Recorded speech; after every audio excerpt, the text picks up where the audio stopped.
al presidente electo Alberto Fernández. ¡El gobierno volvió en manos de la gente! Le he pedido a Alberto Fernández que encabece la fórmula que integraremos juntos. Él como candidato a presidente y yo como candidata a vice. El presidente de la Nación es el hombre que tiene el poder político y tiene la autoridad y tiene los votos. Y me ha honrado con esta invitación para que lo acompañe como vicepresidente de la Nación. Volví a Buenos Aires, tomemos un café y terminemos esto a ver cómo podemos avanzar. Porque comparto todo lo que decís. Tenemos que estar juntos, cada uno con su autonomía, cada uno tiene que aportar desde su identidad. Hoy hemos tenido una mala elección y eso nos obliga a partir de mañana a redoblar los esfuerzos. Estamos seguros que la Argentina necesitaba terminar con este tiempo y construir otra historia. Una vez más, vamos a arreglar los problemas que otros generaron. Hoy comienza la marcha del Sí se puede. 30 días por todo el país, hombro a hombro, todo lo que nos une, que no nos resignamos, porque sabemos que un mejor país es posible. Entérese, presidente, usted cuando termine el mandato va a haber dejado 5 millones de nuevos pobres. Gente que estaba en la clase media y hoy está hundido en la pobreza. Hemos visto que volvió el dedito acusador, volvió el atril, volvió la canchereada. El kirchnerismo no cambió. Quiero felicitar al presidente electo Alberto Fernández, acabo de hablar con él por la gran elección que han hecho. Lo invité mañana a desayunar a la Rosada porque tiene que empezar un periodo de transición. Con ustedes, Alberto Fernández, el nuevo presidente de la Argentina.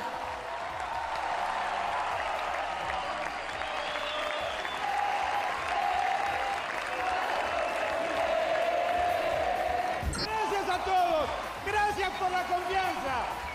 A disfrutar, a disfrutar. El gobierno volvió en manos de la gente. El gobierno volvió en manos de los argentinos.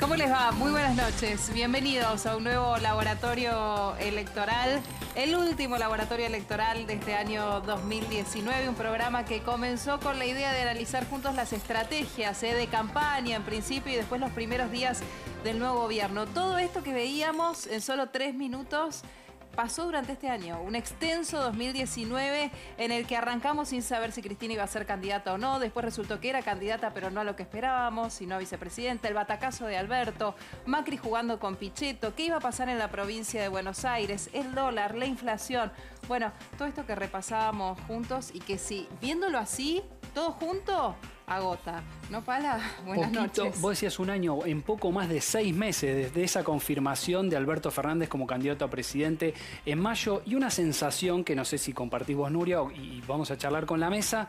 No terminó el 2019, pero claramente políticamente ya arrancó el 2020. Sí, todo claro. Sin solución de continuidad. Bueno, siempre supuestamente, igual ya nos estamos acostumbrando hace rato en la Argentina a que durante el mes de enero la espuma baja. Bueno, eso me parece que ya hace rato que perdió efecto, ¿no? En Argentina en enero hay mucha actividad política y más aún cuando hay un cambio de gobierno como este y de color político. Voy a saludar a nuestros compañeros primero.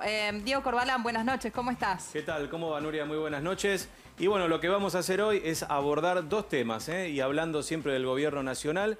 Por un lado, las temáticas que más importaron en las redes sociales en estos casi 20 días de gobierno de Alberto Fernández. Y por el otro lado, los detractores, 3 fundamentalmente que en redes sociales descargaron sus críticas al presidente de la Nación, Nuria. Muy bien, en un ratito entonces nos metemos con eso y mientras tanto, Brenda Struminger, ¿qué tenemos para hoy? Buenas noches. Hola, buenas noches, Nuria. Para hoy tenemos una fake news sobre la designación de pariente, supuestamente, de Alberto Fernández en el gobierno, que terminó desembocando en una ola de memes. Bien, pasaron unos cuantos, después nos vamos a divertir un rato dentro de lo tremendo que es esto de la fake news y que tanto aprendimos durante este programa. Saludo y agradezco a nuestros invitados que nos estén acompañando en el día de hoy. Sheila Vilker, gracias nuevamente por venir, es investigadora, analista de opinión pública, directora de 3.0, gracias por estar con nosotros. Y Raúl Silnestein, secretario general de la Confederación General Empresaria, gracias por haber venido. Gracias por invitarme. Bueno, en principio preguntarles si tienen que usar 3 o 4 palabras para definir este 2019, ¿qué se les ocurre? ¿Qué es lo primero que se les viene a la cabeza políticamente, no?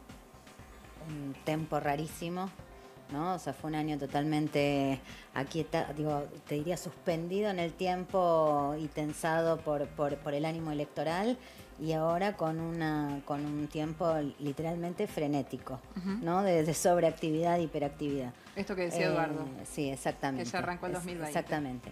Me parece que la rareza del tiempo es una. Bueno, sorpresa, ¿no? O sea, una serie de sorpresas. O sea, me parece que el anuncio de Cristina de elegir a Alberto Fernández como su compañero de fórmula, como candidato a presidente, ha sido la gran decisión y la decisión más sorpresiva, más inesperada y que reconfiguró directamente todo el tablero de la política argentina de un modo absoluto. Entonces me parece que esos son como, digo, el tema tiempo y el tema sorpresa son el los batacazo, dos hechos, el batacazo. como decía al principio. Raúl. Sí, intenso políticamente, intenso, ¿no? Tal cual lo que vos decías, cómo se venían dando las distintas posiciones hasta que se arregló el peronismo, el justicialismo. Y a partir de ahí todo se acomodó y se polarizó nuevamente la elección. Pero en lo económico lo que vimos es una continuación de lo que venía pasando en los últimos años, una aceleración de la pérdida de los puestos de trabajo y de las empresas pymes, y desde que y en el último tiempo una aceleración de los despidos. Ahora que esperemos que hay muchas expectativas por ahora, y esperemos que eso se transforme en la realidad. A ver, doble indemnización para evitar que los despidos se pronuncien. Y el famoso acuerdo, el acuerdo en el que después va a haber que trabajar, ¿no? Ayer fue uno de los títulos del día, el otro pudo haber sido probablemente el fracaso oficialista en la legislatura bonaerense, porque Kicillof todavía no tiene el impuestazo que necesita. ¿Qué hay que esperar de ese acuerdo, Pala? Mira, me parece que lo más interesante es seguir, porque por supuesto los políticos, Alberto Fernández, en la previa de la campaña, buscan generar expectativa. Está muy bien que lo haga y aún hoy lo siguen haciendo. Pero yo al que sugiero escuchar con especial atención es al ministro de Economía, Martín Guzmán. Cuando se esperaba que Guzmán viniera a decir vamos a imprimir, vamos a poner plata para el consumo, él lo que viene diciendo, te diría días antes de asumir y aún hoy es: hay que tranquilizar la economía. Todos los pasos que está dando el gobierno y este acuerdo es más bien para aterrizar, vamos a llevar la metáfora a un avión, un avión que viene en caída, como decía Raúl. Si a nivel político hubo un sub y baja durante todo el año y sorpresas, a nivel económico la caída es persistente. Lo que está intentando el gobierno es hacer aterrizar ese avión, calmarlo, para después sí intentar despegar. Y dentro de ese aterrizaje, con lo poco que hay, porque también lo repitió el ministro de Economía, no hay financiamiento, con lo que hay, un poco de la crema de arriba, distribuirla con la parte de abajo, pero dentro de lo que hay. A ver, de todos modos, ayer, digamos, se firmó un documento que lo que implica es un trabajo conjunto entre parte del empresariado, entre los sindicatos, las organizaciones sociales. Ahora se supone que empiezan a trabajar los equipos técnicos. La verdad es que cuando empiezan a trabajar los equipos técnicos en Argentina parece que todo se dilatara. Digo, ¿tiene más que ver esto con efectos concretos o con una imagen de respaldo que logra construir ayer Alberto Fernández para este tiempo? En parte es un respaldo, hay que renegociar la deuda, eso también estuvo dentro de las charlas donde participaron la Unión Industrial, la CGT, salvo el campo, que está enojado por el tema de las retenciones, es conseguir un respaldo, pero yo insisto, para una situación muy complicada y una palabra que el gobierno repite cada vez que lanza un programa, vos vas a ver la palabra solidaridad.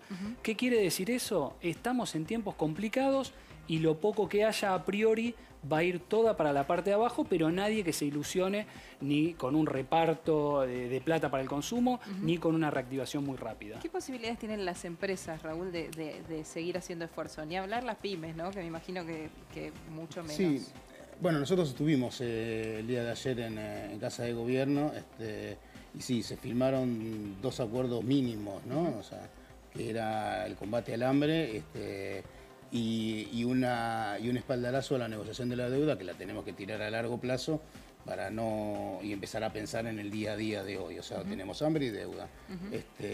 No se habló todavía de la reactivación, de cómo se va a enfrentar este tema. Y las pymes están en serios problemas, y nosotros también tuvimos una reunión con los ministros Ulfas y Moroni de Producción y de Trabajo para hablar del famoso bono de fin de año. Que no está, o sea, si bien está cerrado, no hay monto, ¿no? Todavía no hay monto. Decimos bono de los privados. No hay monto, no se habló de monto, lo dijeron varias veces que ellos no lo propusieron, de lo que se estaba hablando no estaba en la mesa.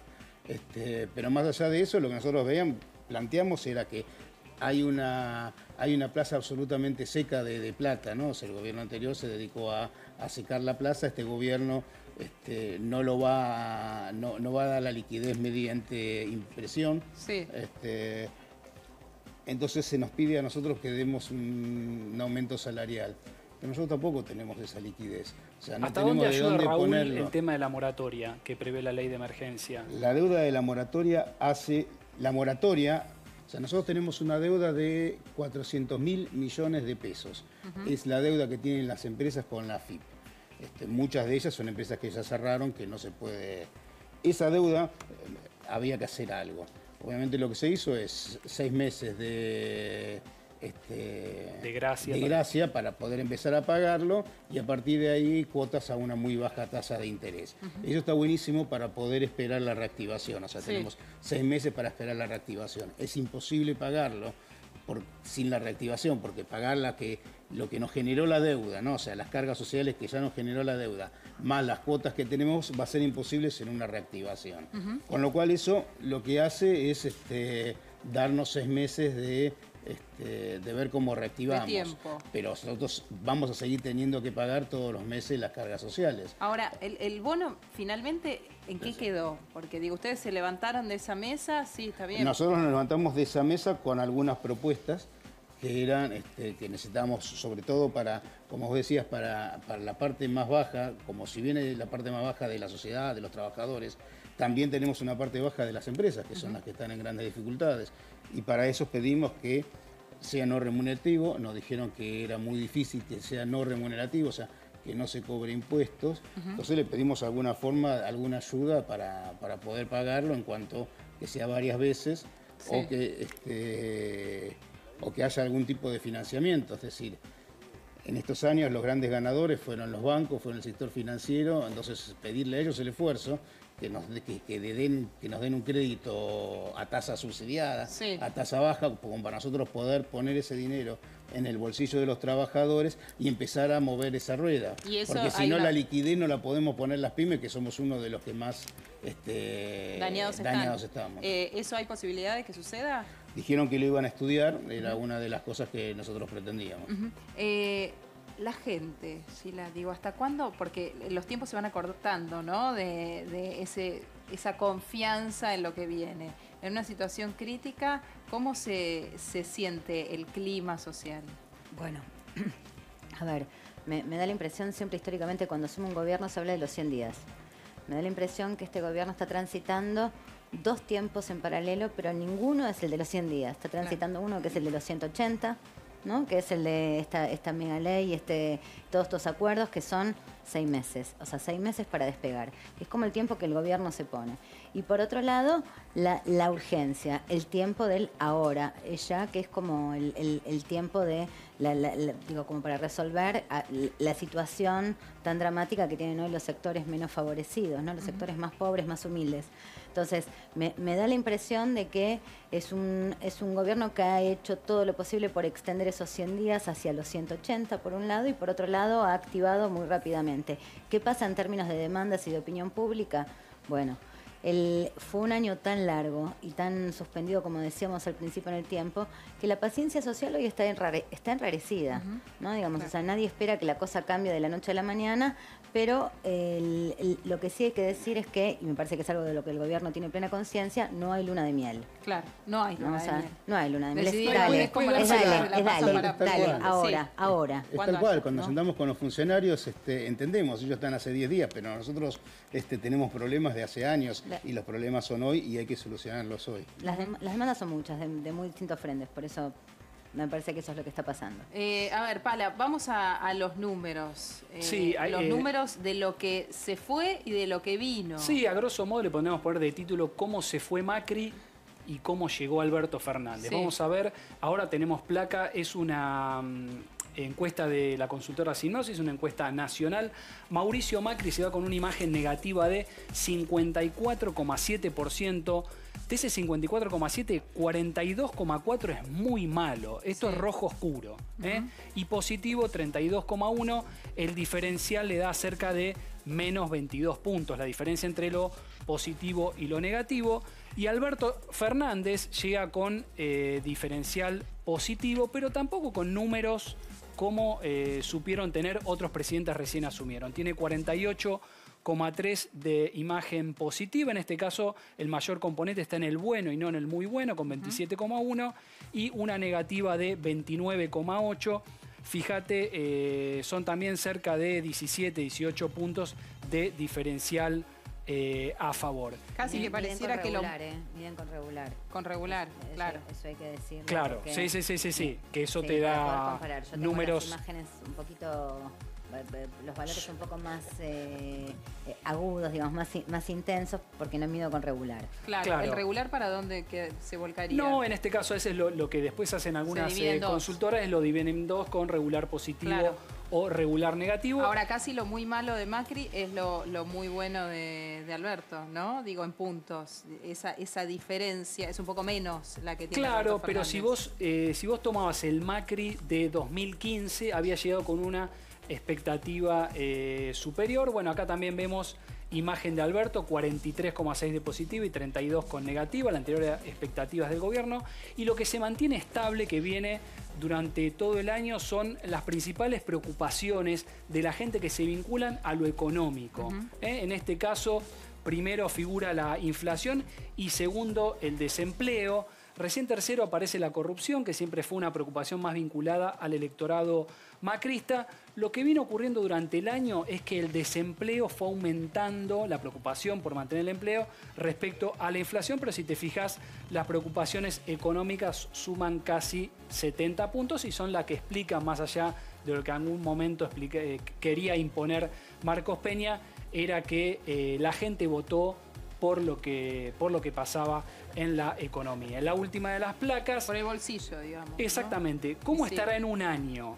Las famosas expectativas de acá a un año. Eso también se dio una particularidad en el transcurso de 2019.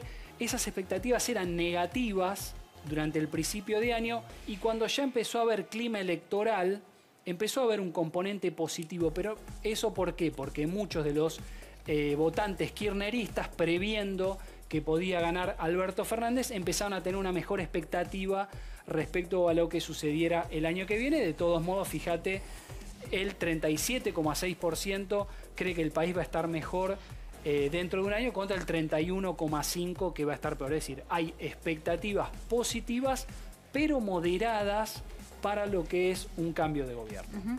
Y desde la Confederación General Empresaria, ¿qué expectativa tienen? Obviamente tenemos expectativas positivas. Nosotros estuvimos proscriptos durante 4 años. Fuimos muy críticos porque básicamente nosotros somos industriales y la industria pyme industrial empezó a caer desde el primer día y no paró de caer nunca. Proscripto, Raúl, es que ni siquiera tenían reuniones, los escuchaban. No entrábamos a las oficinas. Al final, un par de veces con Dante Sica, porque lo conocíamos de hace mucho tiempo, pero fueron un par de veces, después de vuelta le rebotaban nuestros mails, literal. O sea, fue lo que nos dijeron. No, lo que pasa es que rebotaban los mails. Pero más allá de eso, Ahora son expectativas, estamos esperando que se concreten. Por ahora sabemos que tenemos que darle un espaldarazo a esta posibilidad de salir, pero sabemos que sin producción y sin trabajo no va a poder ser, por lo menos es lo que dicen los que expresan. Ahora todavía no hemos visto ninguna de las medidas que nos vayan a alentar, o control de las importaciones. El gobierno, o aunque sea subsidiado. informalmente, transmite algún tipo de plazo, decir, bueno, hay que esperar el 2020, el 2021 o el primer semestre. No, todavía no. Sabemos que del 2020 no vamos a poder esperar mucho, sino más que nada señales. Tenemos una economía que la inercia va a seguir por 2 o 3 meses. De hecho, el mercado va a ser difícil de que se reactive, el control de las importaciones va a ser difícil porque nosotros tenemos, como decimos, tachos en el agua por 2 meses más. O sea, importaciones que ya están viniendo. Hay toda una inercia de anterior que la vamos a tener que ir capeando de la mejor manera posible. ¿Sienten al menos más voluntad de diálogo ahora? Sí, por lo menos ya nos sentamos 2 veces en la mesa, pero la verdad que todas las empresas no pueden esperar mucho más. O sea, se venía cerrando 43 empresas por día, eso según datos de la FIP. Ahora hay una expectativa, seguramente se va a frenar un poco, pero la realidad es superior que la expectativa, y si las empresas no van a poder pagar sus nóminas, no van a poder pagar sus gastos, van a estar en la misma situación que antes. En un ratito voy a volver a la mesa y le voy a preguntar a Sheila por lo que le sugiere, en este caso, de parte del gobierno, la palabra solidaridad en casi todos los acuerdos que evidentemente las leyes, le gustan los nombres largos a Alberto Fernández, ¿no? Evidentemente son todos como muy largos y mucho tiene la palabra solidaridad. Me voy a ir con Diego, mientras tanto, para ver cómo va repercutiendo todo en las redes sociales durante este tiempo y cuáles son los temas de mayor interés durante el gobierno, durante estos días, que son pocos, parecen un montón, pero 15 días. Casi 20. ¿Tiene Alberto Fernández? Casi 20 días casi 20. Al frente del todavía. gobierno. Sí. A ver. Bueno, vamos de izquierda a derecha, Nuria, y nos vamos a encontrar con la política como la temática de más peso en estos 20 días de gestión de Alberto Fernández como presidente. Poco más de 34 millones de cuentas únicas alcanzadas, y esto rojo y verde tiene que ver con el sentimiento de diálogo que se da en las redes. 51% negativo, 49% positivo. Es un balance bastante equilibrado, sí, pero hay que tener en cuenta en la comparación que hagamos ahora, porque si bien la política es lo que más pesó en el diálogo en redes, lo segundo fue toda la discusión parlamentaria, con poco más de 30 millones de cuentas alcanzadas y un balance en el sentimiento de diálogo que relevan los algoritmos, que es similar en realidad, y refleja un clima de paridad, es decir, entre la crítica y la aprobación a las medidas de gobierno vemos bastante equilibrio. Y finalmente, ¿esa paridad se puede leer como la grieta, Diego? Y sí, fundamentalmente tiene que ver con la grieta. Tiene que ver con posturas críticas con respecto a decisiones del propio gobierno, más allá, acordate del tema aborto, que lo mencionábamos algunos programas atrás, que antes de Alberto Fernández presidente ya aparecía como una temática con Ginés, incluso cuando fue designado, ¿no?, ministro antes de asumir. Así que sí, tiene que ver bastante con eso. Política, Congreso y finalmente la economía. Fíjate, vamos a ver algunos datos. Primero, el nivel de alcance bastante menor a la política y los temas del Congreso, temas parlamentarios, poco más de 14 millones de cuentas alcanzadas. Y esto parece Suiza en vez de Argentina. 63% de menciones positivas, 37% de menciones negativas. ¿Qué pasó acá? Bueno, no lo pusimos para no marear con los datos, pero dentro de la discusión de las redes sociales sobre la cuestión económica está pesando y fuerte, y viene pasando ya hace varias semanas, el tema finanzas, la cuestión de la deuda. ¿Qué pasa con esto? ¿Qué es lo que estamos viendo? Que indudablemente en las redes sociales la expectativa, y de hecho tengo acá algunos números más, está bajando la expectativa por temas como la pobreza, también está bajando la cuestión del empleo como una cuestión prioritaria, pero la cuestión préstamos y fundamentalmente la cuestión financiera del país, también de la economía doméstica, pero del país, están pesando para que se genere ese clima de diálogo. Y ahora nos vamos a quedar con aquellos que son los detractores más importantes de esta semana que pasó en el perfil de Alberto Fernández. A ver. 3 dirigentes: Mario Negri, titular del bloque de diputados del radicalismo y del interbloque de Juntos por el Cambio, con una crítica al proyecto antes de que se presentara. Esto fue antes de que finalmente se aprobara el proyecto en diputados.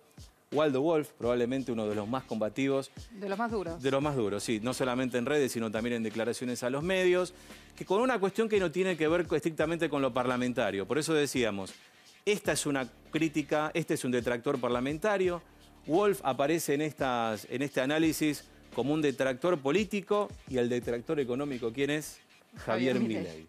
Con una de sus frases que las pueden leer, yo no las voy a reproducir, pero bueno, el hombre se cansó. Pero fíjate que la crítica es equilibrado, repartida, mejor dicho, entre el actual gobierno y el gobierno anterior, y defendiéndose de quienes le dijeron de todo por algunas críticas que hizo a este gobierno y también al gobierno anterior con críticas cruzadas. Así que este es el panorama de un Alberto Fernández que tiene. ¿Te acuerdas que la semana pasada habíamos dicho que había bajado mucho su aprobación digital por la discusión de la ley? El balance de estos casi 20 días de presidente, Alberto Fernández presidente en el gobierno, es un balance que casi llega al 60% de menciones positivas y 40 negativas. Es un buen balance, está muy cerca de los números que Pala incluso viene trayendo de las encuestas clásicas de opinión. Esto es lo que está reflejando que, si bien hay días y semanas complicadas para la gestión de gobierno, si tomamos la punta 10 de diciembre al día de hoy, el balance por ahora para Alberto Fernández es positivo, con algo que, como marcaba recién, es un dato para tener en cuenta. El gobierno logró, por mérito propio y por la discusión propia que se da en las redes sociales, quitar a la economía del centro para anteponer cuestiones que hacen a la gestión de gobierno, tomando decisiones en lo económico, pero con una agenda más marcada por lo político que por lo económico. Bueno, mostrando un poco, también mostrándose proactivo. Voy a volver en un ratito con vos, Dale. Diego. Decía mostrándose proactivo, ¿no? Por todo esto que logró en tan pocos días de gobierno, menos de 20 días. Que se puede hacer una lectura positiva y, si querés, una negativa del poco tiempo, por ejemplo, que tuvieron los legisladores para analizar los distintos proyectos, y algunos que están diciendo, bueno, esperen, en las extraordinarias no vamos a sacar todo con fritas como se pretendió en lo que fue la ley de emergencia. ¿Cómo? De hecho, no se hizo. No, bueno, claro. Hubo artículos cuestionados que se sacaron, hubo pero algunos llegaron adendas. al recinto sin haber ni siquiera terminado de leer exactamente qué era lo que se iba a estar debatiendo, ¿no? Sí, era interesante, recién decías vos lo de la grieta. 3.0 hizo un trabajo sobre la ley de emergencia y era muy llamativo cómo las opiniones estaban partidas exactamente al medio, respecto a la opinión negativa y positiva de la ley de emergencia, y respecto a las palabras que le sugería a la gente. Por un lado, solidaridad, los votantes kirchneristas, uno presume, y ajuste y decepción, etcétera. Cuando haces la apertura por último voto, ves que la palabra solidaridad es la primera palabra que activa entre el votante del gobierno, ¿no? Yo decía hace un ratito, íbamos a ver qué sugería en medio de esto la palabra solidaridad. ¿Es una palabra que en este momento en la Argentina cuadra y entonces se utiliza, o de verdad, digamos, tiene un trasfondo? La realidad es que se está pidiendo un esfuerzo. Algunos creen que siempre se le termina pidiendo a los mismos. Esto generó un debate respecto de qué pasa con la dirigencia política, y empezaron a mostrarse algunos gestos concretos. Sí, hay como dos planos de discusión, ¿no? Me parece que nadie va a estar en contra de que los que más tienen en estos momentos sean solidarios con los que menos tienen, que es lo que busca de alguna manera tratar de imponer el gobierno en el discurso, y creo que eso cuaja en todos lados. Si vos te fijás, aún los que van a criticar la solidaridad, lo primero que dicen es: estamos de acuerdo con que los que más tienen. Bueno, después empieza una discusión más fina de quiénes terminan siendo solidarios, ¿no? Si el que le fue bien y pudo acumular algo, está bien que en este momento sea solidario. Si el campo tiene que ser siempre el que sea solidario. Entonces me parece que hay como una discusión en dos niveles. La segunda claramente no está zanjada. Claro. Sí, lo que pasa es que, perdón, ¿no? Pero, a ver, varias cosas, ¿no? Porque solidaridad justo es una palabra, o es un plano donde los argentinos venimos diciendo desde hace muchos años que somos. ¿Qué somos? No hay nada más solidario que un argentino. Que un argentino. Bueno, esta mañana hacía la misma reflexión. Si éramos tan solidarios, al final nos tenemos que dar cuenta ahora. Yo lo primero que tengo que decir es, bueno, hay que rever ese rasgo identitario. Claro. Diría que, bueno, que algunos son más solidarios que otros. Claro. Esto por un lado. Por otro lado, bueno, sí, me parece que cuando se está hablando de los segmentos menos favorecidos versus los que efectivamente están un poco mejor, y bueno, sí, se está hablando de solidaridad. Hay quien cuestiona la idea de la solidaridad compulsiva y dice que la solidaridad tiene que ser voluntaria. Bueno, eso se llama caridad, eso no es solidaridad, ¿no? Digamos, o sea, está bien que haya una institución que distribuya esa solidaridad, ¿no? Entonces, tenés ahí, digo, es una situación o es una palabra, te diría, que activa varios problemas, varias complejidades, pero me parece razonable y me parece que es una palabra adecuada para la época, sobre todo con los niveles de indigencia, de pobreza, de sufrimiento social que tenés. Es una palabra linda, es una palabra proactiva, solidaridad, ¿no? Y está muy bien que así sea y la necesitamos, pero es una palabra. O sea, tenemos que ver cómo desarrollamos. Que si no hay gestos reales detrás. Si no hay gestos reales, rápidamente, y si no va a haber una consecuencia real sobre las políticas, va a ser esa palabra va a jugar en contra. ¿El congelamiento de sueldos de legisladores se puede entender como...?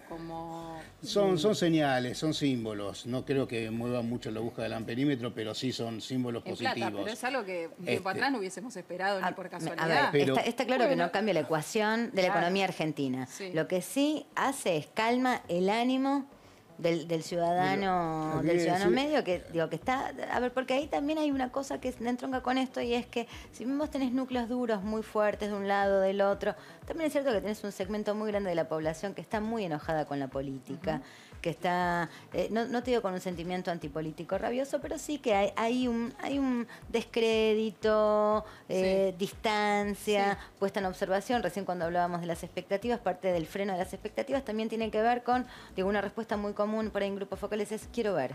Claro. Por ahora pongo un granito, pero quiero ver. Claro. Lo que vimos, una señal que fue la baja del impuesto a la renta financiera, ¿no? O sea, se ha sacado el impuesto a la renta financiera y se ha subido algunos otros impuestos. Creo que no es una señal muy buena para decir, bueno, el sector financiero no va a estar en el centro de nuestra escena. Parece que sí va a estarlo.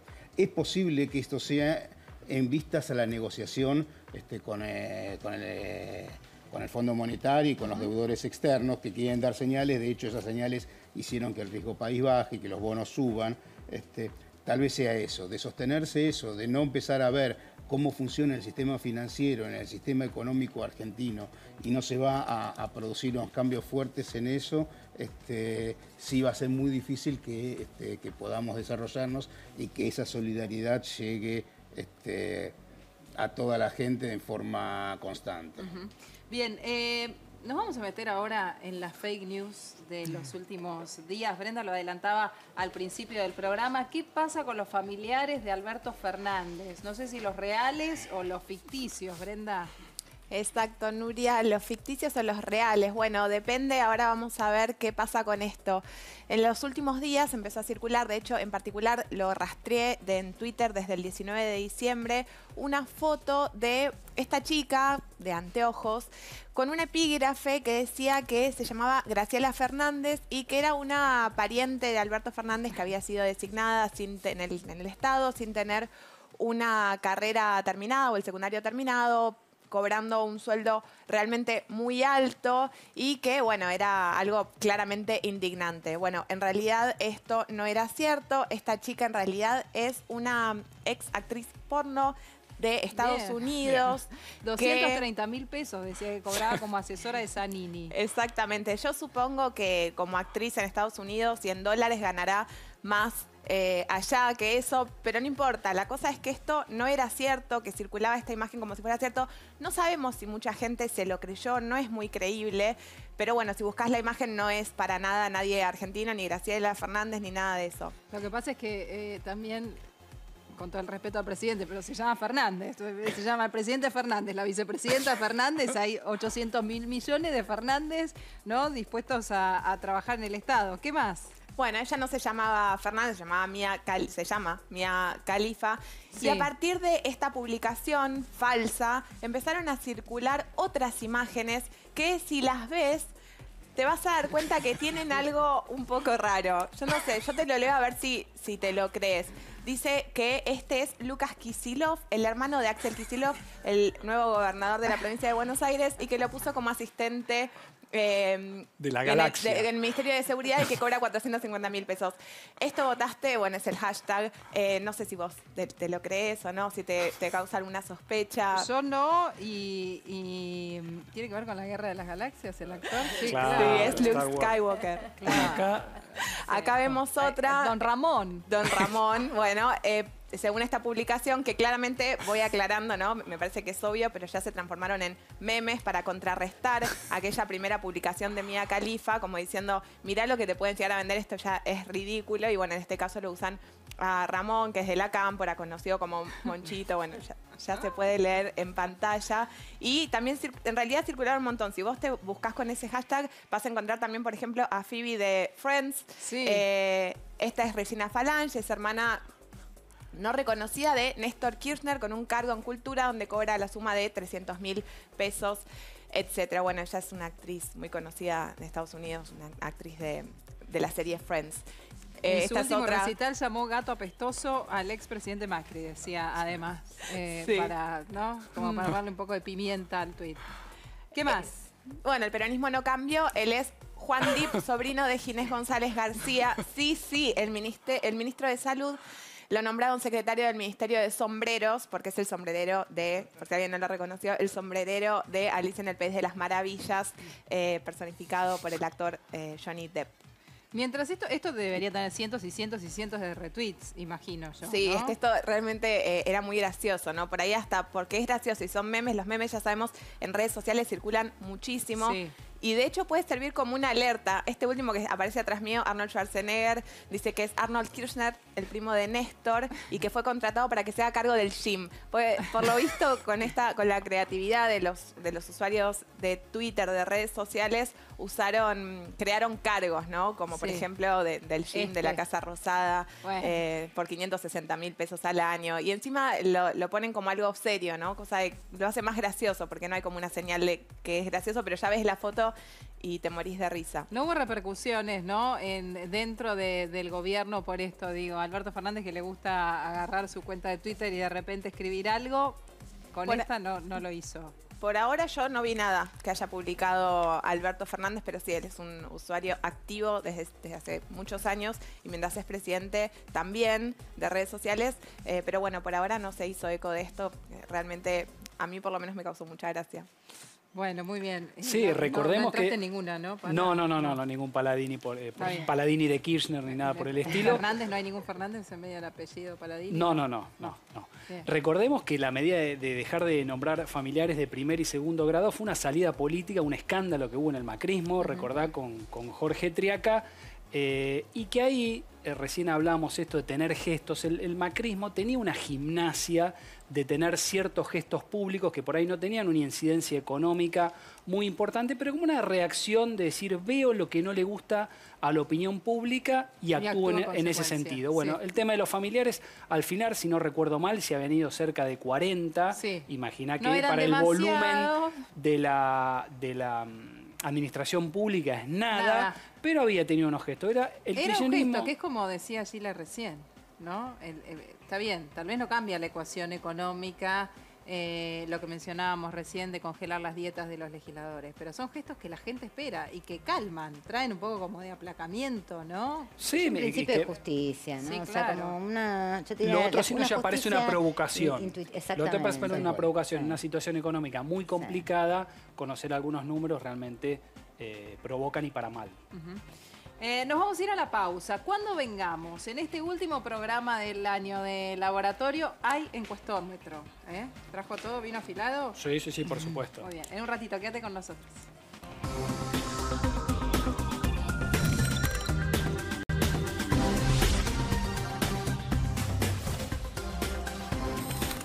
Segundo bloque de este laboratorio electoral y habíamos dicho, en este programa también hay encuestómetro. En este día vamos a dar los más y los menos, las perlas blancas y las perlas negras. Todo lo tiene el señor Eduardo Paladini.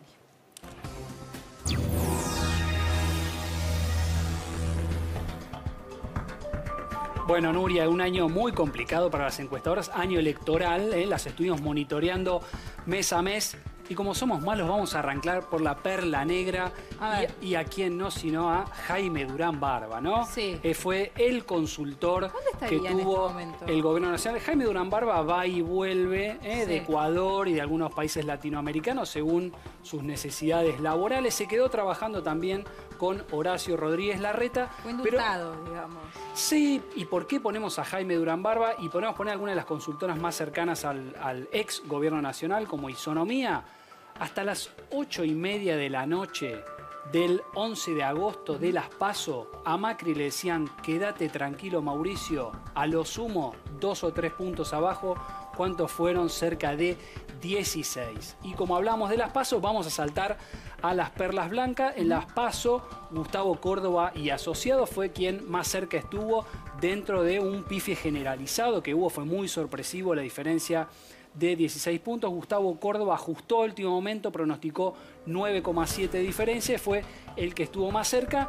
Y en la elección de octubre la tenemos acá, a Gira Vilker de 3.0 para darle la perla blanca. Muy también, bien. cuando todos dijeron, no, esto se va a extender a 20 puntos, hablamos el sábado a la noche, faltaban unas horitas, me dijo, yo tengo 11. Me parece que esto se achica. Terminó siendo de 8 puntos, fue la que más cerca estuvo dentro de un año complicado para las consultoras. Muy complicado para las consultoras, en las que ustedes, digamos, entiendo, de las PASO a octubre hicieron algún cambio en la forma de evaluar el voto. Bueno, ¿O la intención de voto? A ver, revisamos muchas cosas, pero la verdad que los métodos, nosotros trabajamos con distintos métodos y la verdad que medimos con todos los métodos y viste que cada método se compara sobre sí mismo. Claro. A ver, lo que pasó tanto en las generales como en las primarias es que hubo una aceleración sobre la última semana y un ajuste del voto, te diría, o la decisión de los indecisos. O sea, hubo algo ahí que se terminó reacomodando en los últimos días. O sea, nosotros entre las PASO y las generales tuvimos toda la campaña una diferencia, o sea, tuvimos una diferencia mucho más grande que la que finalmente terminamos pronosticando, y lo que sí estuvimos viendo es que los últimos 4 o 5 días fue una aceleración muy fuerte de acercamiento entre las dos fuerzas. Entonces, me parece que también esto hay que pensar que no solo tiene que ver con los métodos, sino también con los cambios en la opinión pública. La opinión pública es elástica, es móvil, es variable. No es inocuo si se dice una cosa o si se dice otra, si la marcha convoca esto o no lo convoca. Entonces, me parece que muchas veces lo que suele pasar es que por ahí se presentan como pronóstico final una encuesta hecha una semana antes, 10 días antes, y eso no termina de mostrar qué es cómo va a ser finalmente el comportamiento electoral, ¿no? ¿Y el empresariado cómo lo vivió? ¿Lo tomó por sorpresa también estos resultados? Bueno, como a todos, sí. Bueno, sobre todo porque leíamos las estadísticas y nos equivocamos junto con ellos. Pero sí, lo que vivíamos era que la realidad era tan cambiante, ¿no? Que las decisiones iban atrás de las realidades.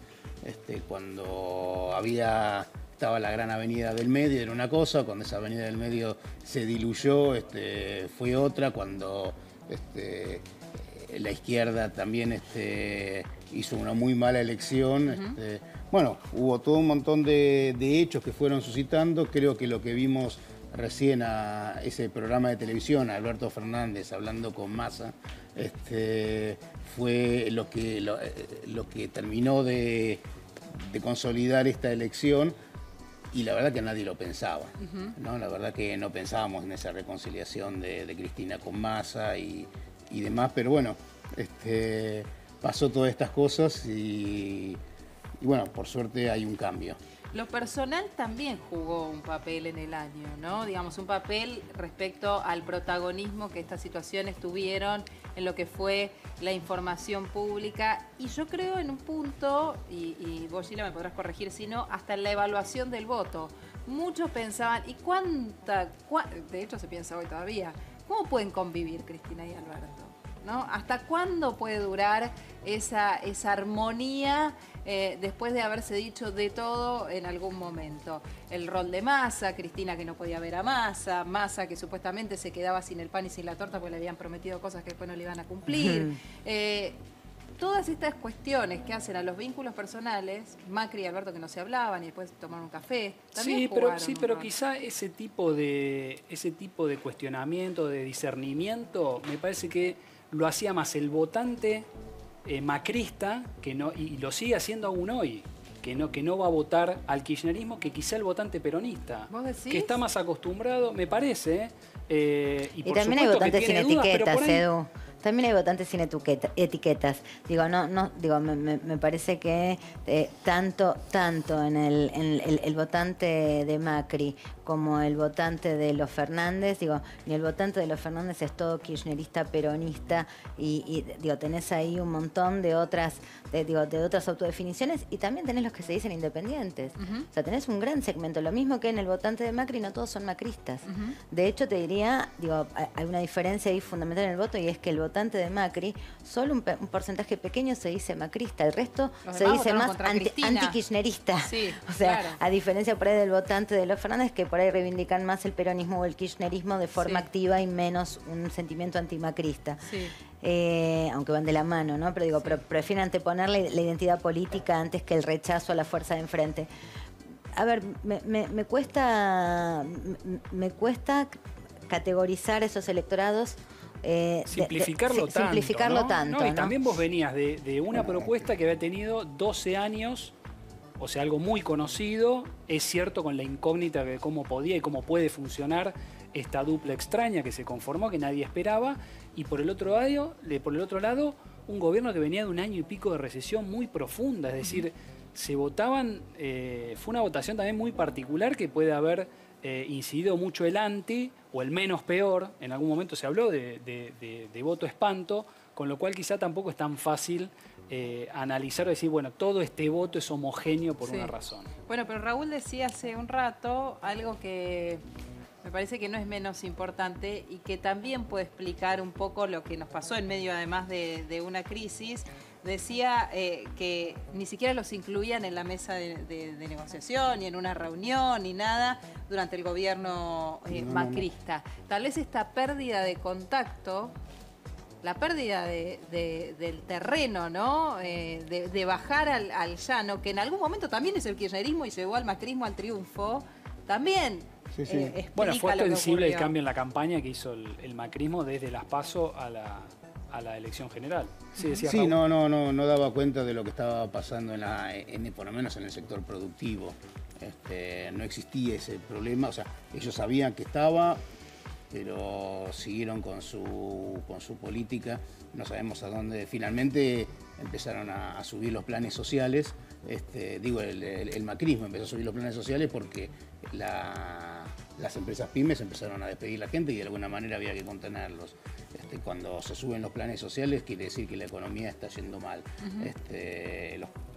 Pero sí, los gobiernos suelen ser autistas, sobre todo cuando están muy encima del caballo, y la verdad que esperemos que a ninguno les pase, a ninguno próximo gobierno le pase. Sí creo que el final del gobierno de Cristina también sufrió de un aislamiento de la realidad. Encerrarse sobre sí mismo. Y el macrismo desde un comienzo lo hizo porque tenía una convicción de que las empresas pymes, las empresas industriales pymes éramos ineficientes, no teníamos que estar, teníamos que reconvertirnos a importadores o a tecnológicas, cosa que es imposible hacerlo de un día para el otro sin un plan a largo plazo. Nos vamos a ir a una pausa. Cuando vengamos nos vamos a parar a mirar lo que viene en lo inmediato, con sesiones extraordinarias en el Congreso. De todos modos, en enero va a haber muy poco, por lo que se sabe.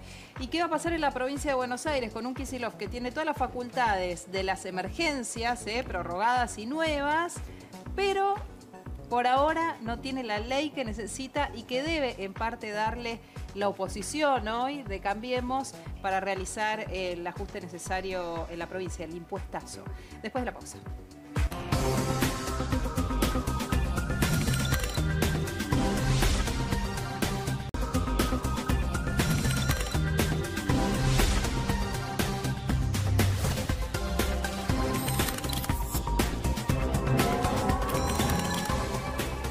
Último bloque de laboratorio y a ver, nos había quedado pendiente ¿qué, Diego? Nos quedó pendiente hablar, ver en realidad lo que vamos a ver ahora en pantalla, y esta nube de palabras de estos casi 20 días de gestión de Alberto Fernández, presidente. Nuria, Fernández, el apellido por antonomasia. Esto traccionado no solamente por Alberto Fernández, sino también por Cristina Fernández de Kirchner. Y coloreamos un poco para entender las temáticas. Todavía presente Macri, Sí. Todavía presente. Esto tiene que ver con el arrastre del diálogo que se viene dando desde el 10 de diciembre para acá con la despedida del expresidente. Después también coloreamos en verde toda la discusión relacionada a la ley de emergencia o de solidaridad. Solidaridad quedó acá como muy chiquitita, emergencia aparece con más peso y fundamentalmente la palabra ley y jubilados, además de también campo y las medidas como consecuencia de la ley finalmente aprobada en el Congreso de la Nación. Y también aparece también muy presente, ¿viste cómo nos olvidamos de los temas, no? Evo Morales, Nuria, mirá, Evo por acá, asilo por acá. Es otra de las temáticas que tuvieron mucho peso en estos casi 20 días de gestión de Alberto Fernández.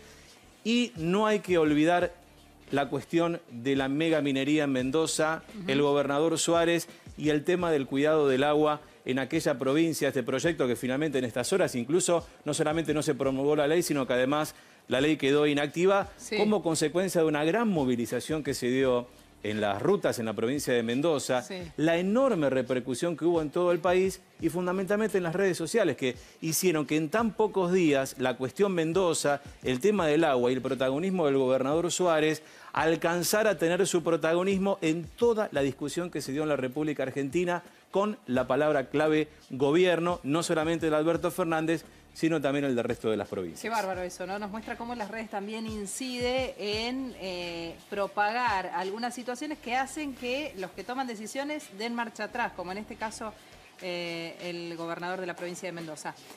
A ver, decíamos, el tema de los jubilados, vieron ustedes, ¿no? Todavía se habla mucho porque todavía no está decidido cómo va a ser el nuevo índice que a partir del mes de marzo calcule cómo va a ser el aumento para la clase pasiva.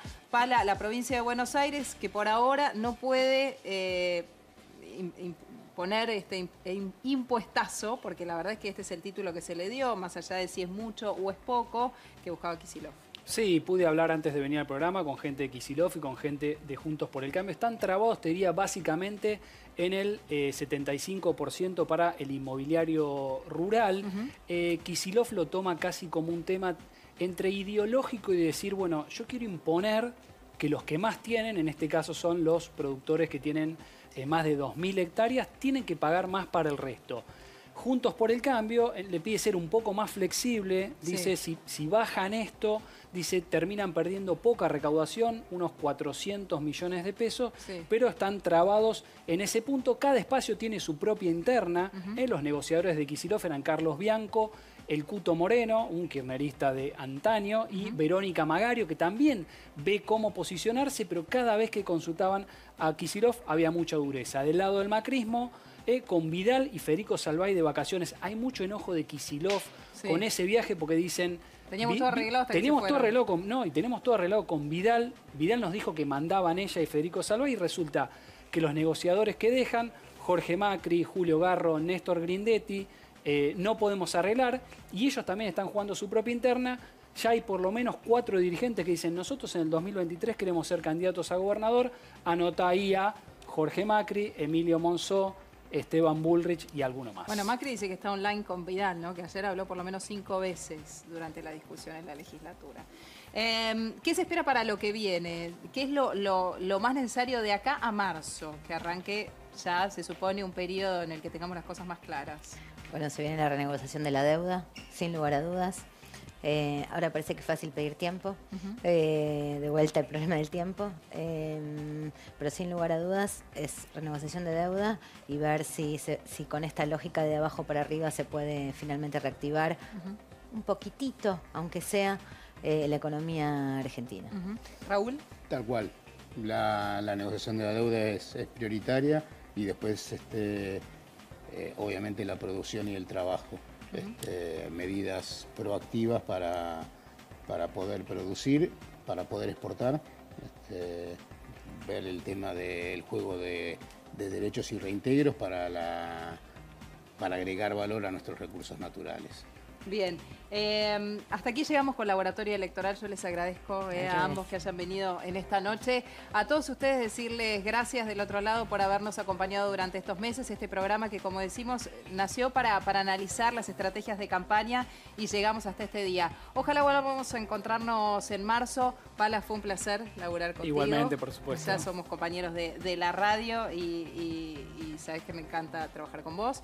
Diego, un enorme placer. Nos reencontramos después de la época de Radio Mitre trabajando juntos de nuevo. Brenda, una brillante profesional, un gusto también. Gracias a todo el equipo de 4D, al Colo Morales, gracias a Gabriel Profiti, gracias a Canal 9. Tengo que decirle un enorme gracias al equipo técnico que cada sábado pone todo a disposición nuestra. Gracias al equipo de vestuario, al equipo de maquillaje, al equipo de peinado por recibirnos. Somos una producción de afuera y la verdad es que nos han recibido absolutamente bien. Gracias a Paula Balmayor, mi vestuarista, que como cada sábado pone lo mejor. Y a todos ustedes esperamos encontrarnos el próximo año. Que tengamos todos un muy buen año.